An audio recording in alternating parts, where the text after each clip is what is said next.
अस्सलामु अलैकुम रहमतुल्लाहि व बरकातुहू।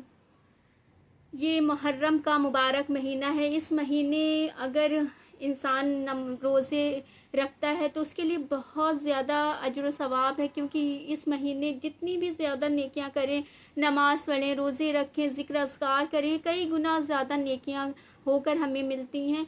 तो जो नफिल रोज़े हैं उसका कोई मुकर्रर टाइम नहीं है कि हमें इस दिन ही रोज़ा रखना है। हाँ, लेकिन जो 10 तारीख़ का रोज़ा है वो सुन्नत रोज़ा है, उसे हम रखते हैं तो हमारे लिए सवाब बहुत ज़्यादा है। और नफिल रोज़ा अगर हम नहीं भी रखते हैं तो कोई गुनाह नहीं है, रखते हैं तो उसका सवाब कई ज़्यादा हमें मिलता है। और जो छबील होती है, जैसे कि लंगर होता है, उसमें बहुत ज़्यादा रिस्क की ऐसा होता है कि पैरों के नीचे भी आ रहा है, लोगों के बहुत बेकदरी होती है। तो ऐसा हमें चाहिए कि हमें देना तो है, अगर हम ज़रूरतमंद को देते हैं वो चीज़ें तो हमें 2 गुना करके सवाब मिलता है, क्योंकि एक तो आपने देना है किसी को और दूसरा आपकी नज़रें उस मतलब ज़रूरतमंद को ढूंढ रही हैं, आप उस तक पहुंचा देते हैं तो 2 गुना करके आपको सवाब मिलता है।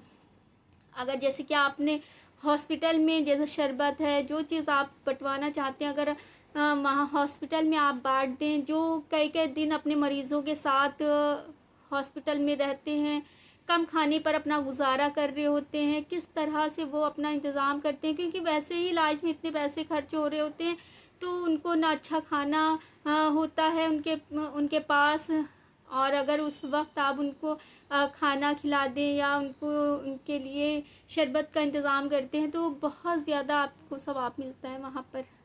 फिर सोचिए, जो ज़रूरतमंद आपके लिए दुआ करेगा उसके जो राहत उसको मिलेगी आपसे, सोचिए आपकी इन नेकियों में किस तरह से इजाफ़ा होगा। सुभान अल्लाह।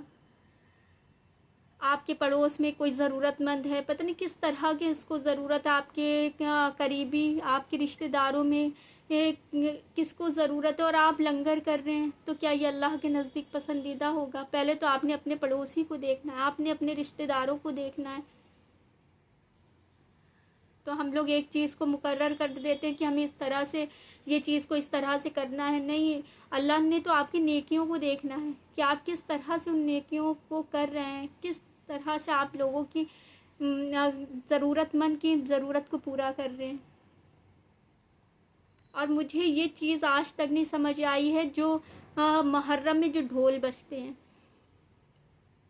कि अगर सोचिए कि किसी के घर में कोई फौत हो गया है और उसके घर में ढोल बजे या बाहर कोई ढोल बजा तो कितनी तकलीफ़ होगी। तो मुझे आज तक ये नहीं समझ आया, ये ढोल बजाना, अगर ये चीज़ चलिए ढोल बजाना अगर दीन के हिसाब से देखा जाए कि अल्लाह रब्बुल इज़्ज़त ने तो इतना भी मना फरमाया कि आप अगर कोई सो रहा है तो आप ज़ोर से सलाम भी ना करें कि उसकी नींद ख़राब हो जाए। आप अगर रात में उठ रहे हैं इबादत करने के लिए तो आपको इस लोगों का ख्याल रखना है कि आपकी इबादत से किसी की नींद ख़राब ना हो, किसी को तकलीफ़ ना हो। तो अल्लाह ने इबादत में भी इतना लोगों का ख्याल रखा है कि आप किसी की तहज्जुद में उठ कर आप किसी को परेशान नहीं कर सकते हैं कि आप लाइट को ऑन कर दें और किसी की नींद आपकी वजह से ख़राब हो जाए। अल्लाह ने इतना ख्याल रखा है। तो सोचिए, ये ज़ोर ज़ोर से जो ढोल बजना, कई कई घंटों ढोल बजना और लगातार बजते ही जाना, कोई घर में बीमार है किसी के तो कितनी उसको तकलीफ़ हो रही है। अगर अल्लाह के हुक्म के हिसाब से हम देखें, तो दीन के हिसाब से अगर हम देखें तो अल्लाह ने तो इतना एक दूसरे का ख्याल रखने को हमको बताया है कि आप किसी को तकलीफ़ ना दें। और ज़ोर ज़ोर से साउंड बजना और पूरी पूरी रात बजना, ये कहाँ से अल्लाह के नज़दीक बेहतरीन अमल होगा। कुछ चीज़ें तो ऐसी होती हैं जो हमें साफ समझ में आ रही होती हैं। देखिए, अगर साउंड जो बजता है उसमें इतनी आवाज़ होती है, लोग अपने कानों में उंगली लगाकर उससे उसके पास से गुजर रहे होते हैं। तो सोचिए, अगर कुरान कोई तिलावत हो रही है तो कोई कान में उंगली लगाएगा, कोई ज़िक्र अस्कार कर रहा है तो कोई कान में उंगली लगाएगा, अजान हो रही है तो कोई कान में उंगली लगाएगा, क्योंकि ये अच्छे अमल हैं, इससे लोगों को राहत मिलती है, सुकून मिलता है। لیکن جس عمل کرنے سے لوگ اپنے کانوں پر انگلیاں لگا لیں وہ کہاں سے اللہ کے نزدیک پسندیدہ عمل ہوگا؟ تو بس کچھ اللہ نے جو ہمیں دماغ دیا ہے، عقل شعور دیا ہے، اس کا ہم اپنی عقل سے بھی ہم سوچا کریں، نہ کہ بس یہ سوچیں یہ ریتی رواج کی طرح چلتا چلا آ رہا ہے بس وہ ہم کرتے چلے جائیں۔ اللہ نے ہمیں دماغ دیا ہے اس لیے کہ ہم اس کو سمجھیں، چیزوں کو سمجھیں کیا صحیح ہے کیا غلط ہے۔ تعزیہ بنانا دیکھیے، اپنے ہاتھوں سے بنانا اور پھر اس سے خود ہی توڑ پھوڑ کے دفن کر دینا۔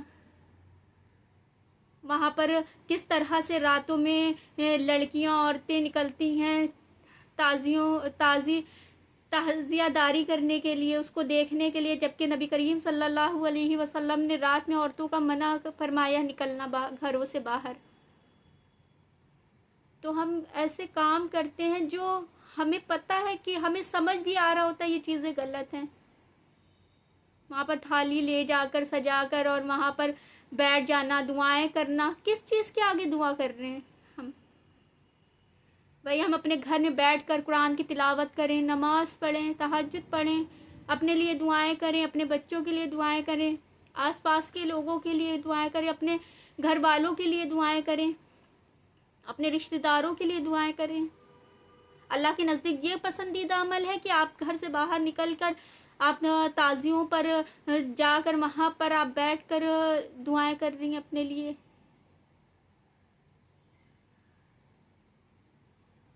دین اتنا آسان ہے لیکن ہم نے اسے اس طرح سے بنا دیا ہے کہ آخرت کے دن جو ایسے کام کرتے ہیں ہم دنیا میں جو آخرت کے دن ہمیں تکلیف اس کا ہم کو خامیازہ آخرت کے دن دینا ہوگا، اور ہم کس طرح سے اس کا خامیازہ پورا کریں گے۔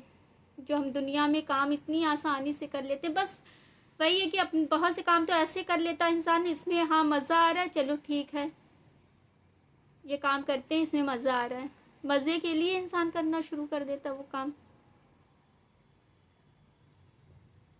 تو ایسے کام مت کریں جو اللہ کے نزدیک ناپسند ہو۔ تو اپنے آس پاس کے لوگوں کا خیال رکھیں، خوش رہیں، خوشیاں بانٹیں اور اپنی دعاؤں میں لوگوں کی دعاؤں کو شامل کریں۔ تو فی الحال تو چاہتے ہیں آپ سے اجازت، جزاک اللہ خیر۔